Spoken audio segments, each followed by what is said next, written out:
Hi, Professor Mike Nolan.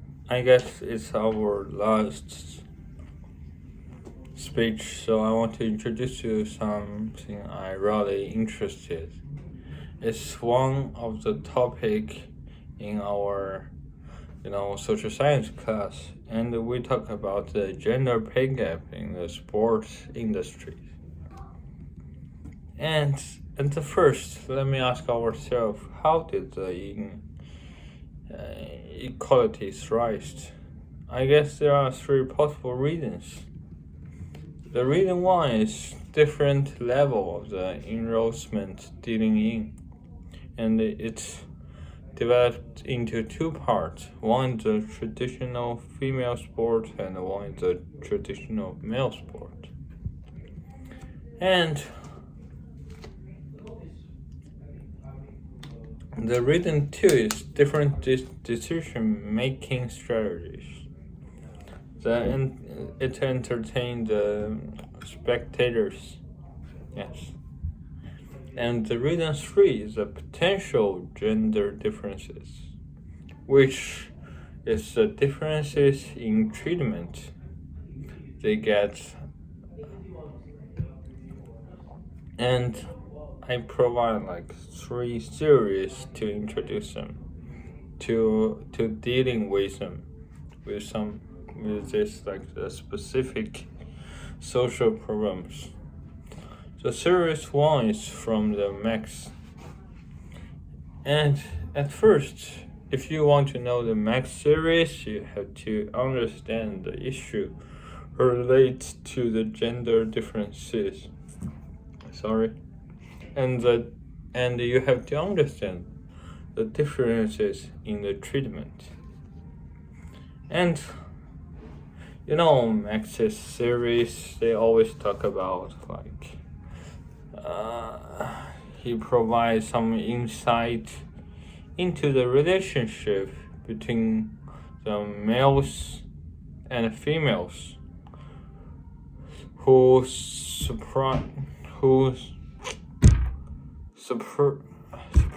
people and who are opposite peoples in a specific social environment. And theory two. Let me introduce you some, German philosophers who get the series involve the consciousness. The Emile Durkheim. His series is all about the collective consciousness and how the individuals can effective giving rise to the undescribable treatment. And this guys, the Emile Durkheim, who involved the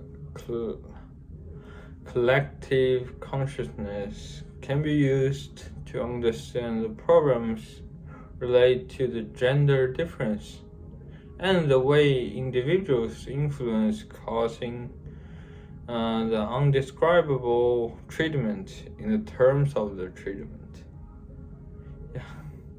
And his theories assume that the society would not function without the culture practice. The values and practice can make up the same consciousness. Assuming that the gender inequalities build a non-fictional society, it will be necessary to create a value and practice to enable to effective functions of the sport industry in a way that's dealing with the important gender issues. Okay, and the last one is Max Weber. He want to provide like the government series. His series is domesticate the inner work of the sports industries. And the Max Weber series is kind of like the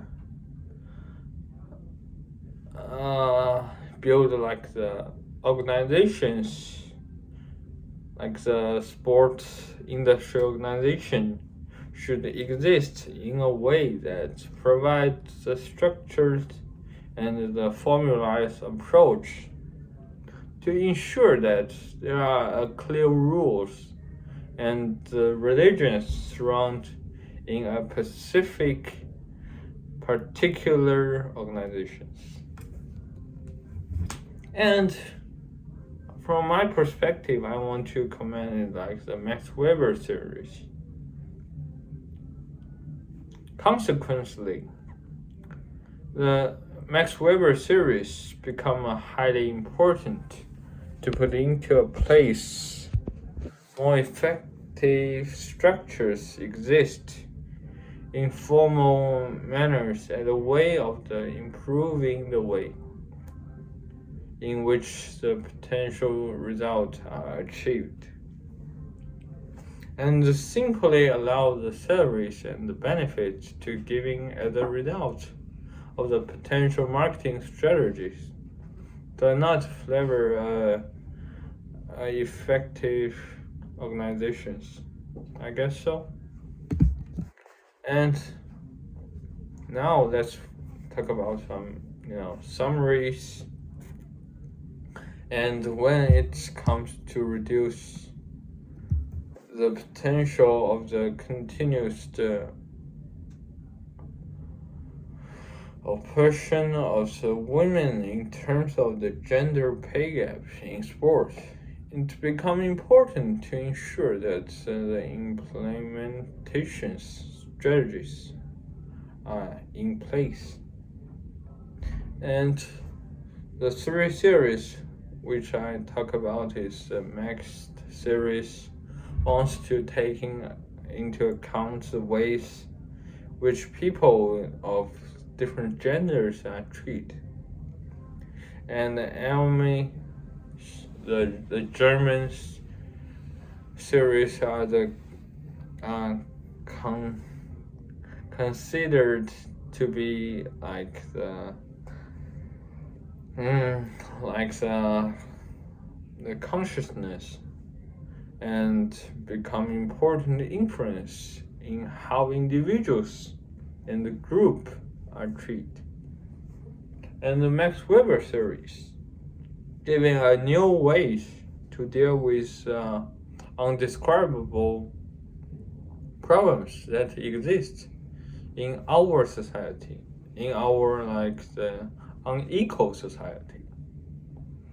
And when all of this taken into account, it is important to understand that there are ways to change the values and the practice of the sport industry in order to achieve the described payment of the gender equality.